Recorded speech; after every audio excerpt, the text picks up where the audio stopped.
ہر محلے میں مسجد ہوتی ہے، لیکن مسجد کی حرمت پامال اس ناحیے سے بھی کی جاتی ہے کہ مسجد کے اگر دونوں جانب راستے بنے ہوئے ہوں اور اس طرف رہنے والے لوگوں کو ادھر جانا ہو اور ادھر کے رہنے والے لوگوں کو ادھر جانا ہو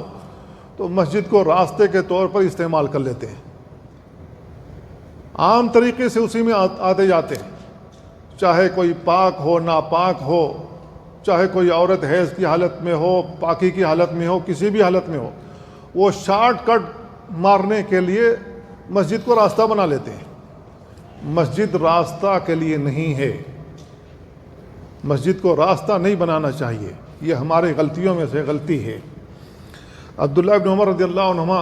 بیان کرتے ہیں کہ اللہ کے نبی صلی اللہ علیہ وسلم نے بیان فرمایا، لا تتخذوا المساجد طرقا، تم مسجدوں کو راستہ نہ بناؤ، الا لذکر او صلاح، اگر مقصد ہے نماز پڑھنا تو نماز کے لیے آؤ جاؤ، کوئی مسئلہ نہیں ہے، اگر مقصد ہو اللہ کا ذکر کرنا، ذکر و اذکار کے لیے آنا جانا تو کوئی مسئلہ نہیں ہے، لیکن اس کو اپنے ذاتی یوز کے لیے استعمال کرنا، راستے کو شارٹ کٹ بنانے کے لیے اسی کو راستہ بنا لینا، یہ کسی بھی طریقے سے مناسب نہیں ہے۔ اللہ کے نبی صلی اللہ علیہ وسلم نے صاف لفظوں میں اس سے منع فرمایا کہ راستہ مسجد نہ بنائی جائے۔